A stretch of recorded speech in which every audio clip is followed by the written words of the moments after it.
नमस्कार बंधुरा कुचिन्स किचेने आपनादेर सबाइके स्वागत। आशा करछि सबाई खूब भालो आछेन। आज आमि निये चले एसेछि सबार अत्यंत प्रिय एकटी तेले भाजा रेसिपि निये, चिंगड़ी मोचार चप। बर्षार सन्ध्याय चायेर साथे तेले भाजा छाड़ा बांगालिर किन्तु जमे ना, आर तार साथे जदि थाके एई रकम एकटा मोचा चिंगड़ी दुर्दान्त कम्बिनेशन ताहले तो आर कथाई नेई। ताहले चलुन देरी ना करे देखे निই रेसिपिटी। प्रथमेই আমি মোচাটা খুব ভালোভাবে নুন হলুদ দিয়ে সেদ্ধ করে রেখেছিলাম এবং তার সাথে নিয়েছিলাম একটা মিডিয়াম সাইজের আলু। সেদ্ধ করা মোচা এবং আলুটা ঠান্ডা হয়ে যাবার পর খুব ভালোভাবে এইভাবে মেখে নিয়ে রেখে দিতে হবে।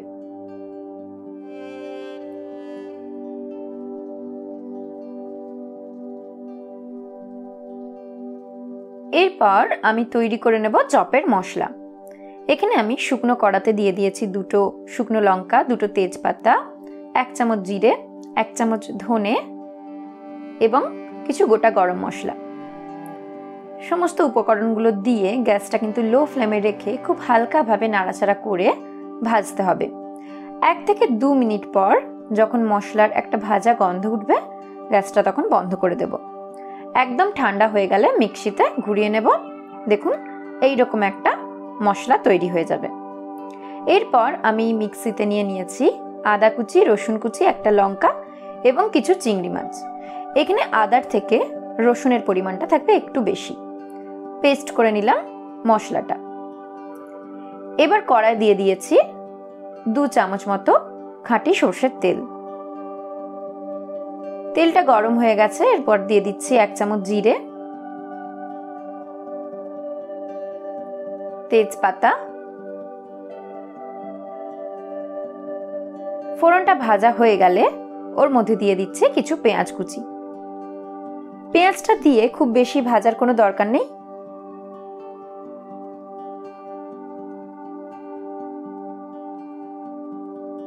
হালকা ভাজা ভাজা হয়ে গেলে ওর মধ্যে অ্যাড করব আগে থেকে পেস্ট করে রাখা চিংড়ি, আদা, রসুন এবং কাঁচা লঙ্কার মিশ্রণ। সমস্ত উপকরণ দিয়ে খুব ভালোভাবে কষিয়ে নেব। এরপর দিয়ে দিচ্ছি 1 চামচ হলুদ গুঁড়ো, 1/3 টিস্পুন লঙ্কা গুঁড়ো,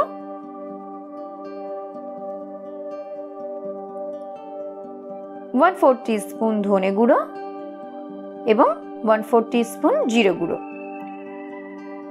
আমরা যেহেতু চপের মশলা এতে ব্যবহার করব তাই এই মশলাগুলো খুব কম পরিমাণে এখানে ব্যবহার করেছি।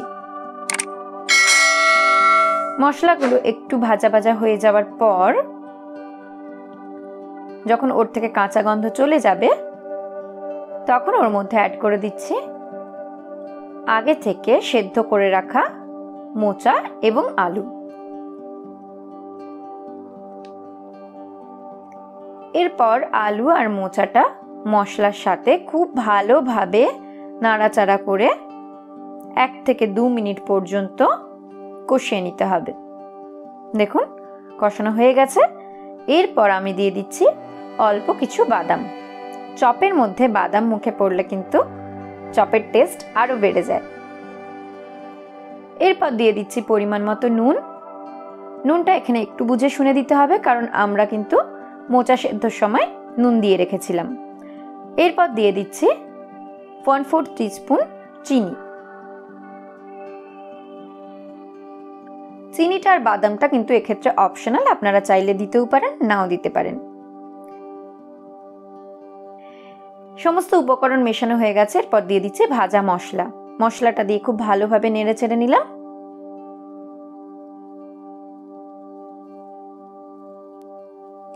আর চপ করার সময় যাতে ভেঙে না যায় তার জন্য অতি অবশ্যই এর মধ্যে মিশিয়ে নিতে হবে ব্রেড ক্রাম্বস বা বিস্কিটের গুঁড়ো। আমি এখানে বিস্কিটের গুঁড়ো ব্যবহার করেছি। টোস্ট বিস্কিটগুলোকে মিক্সিতে ঘুরিয়ে নিলেই কিন্তু এইরকম ভাবে বিস্কিটের গুঁড়ো তৈরি হয়ে যাবে। এবারে একটা ডিমের মধ্যে আমি দিয়ে দিচ্ছি 1 চামচ কর্নফ্লাওয়ার। আপনারা চাইলে 2টো ডিমেও ব্যবহার করতে পারেন বা শুধুমাত্র কর্নফ্লাওয়ার দিয়েও এই ব্যাটারটা বানাতে পারেন।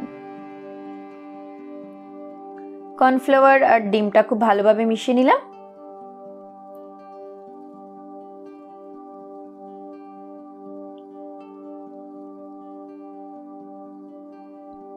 চপগুলো এবার ভালোভাবে বানিয়ে নেব।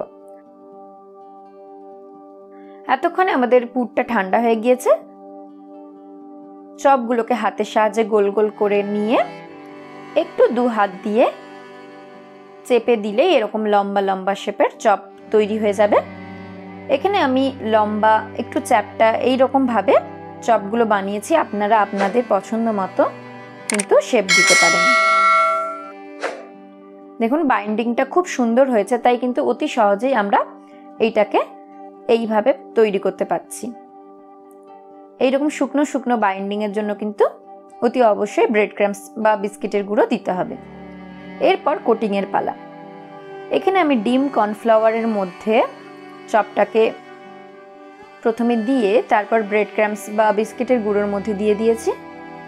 এরপরে বাঁ হাতের সাহায্যে খুব ভালো করে বিস্কিটের গুঁড়ো দিয়ে ওটাকে কোট করে নিচ্ছি। আমি এখানে ডাবল কোটিং করব। আপনারা কিন্তু সিঙ্গেল কোটিংও করতে পারেন, তবে ডাবল কোটিং করলে কিন্তু বাইন্ডিংটা আরো ভালো হয়, খেতে কিন্তু আরো মুচমুচে হয়। এই প্রসেসটা কাঁটা চামচের সাহায্যে করলে আরো ভালো হবে, তাহলে ডিমের মিশ্রণটা কিন্তু একটু ব্রেড ক্রাম্বসে যাবে না।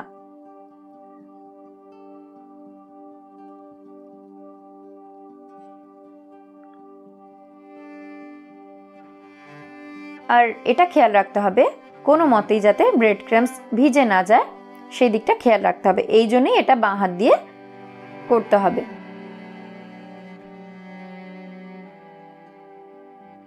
দেখুন তৈরি হয়ে গেল। এইভাবে আমি সমস্ত চপগুলো রেডি করে নিয়েছি। এরপরে কিন্তু কিছুক্ষণের জন্য মিনিট 10-এর জন্য ফ্রিজে রেখে দিলে বাইন্ডিংটা খুব শক্ত হয়ে যাবে। এবার চপ ভাজার পালা।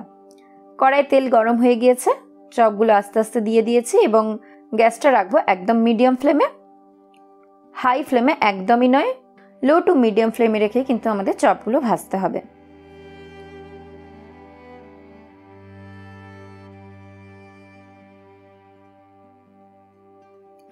চপগুলো দেওয়ার পর একটা ছান্তার সাহায্যে একটু তেলগুলো ওপর ওপর দিয়ে দিতে হবে, যাতে খুব ভালোভাবে পুরোটাই তেলের কোটিং হয়ে যায়।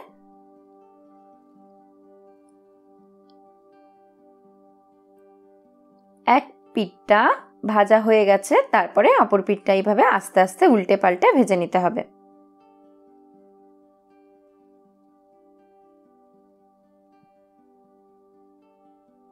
দেখুন চপগুলো ভাজতে মোটামুটি 3 থেকে 4 মিনিট টাইম লাগবে।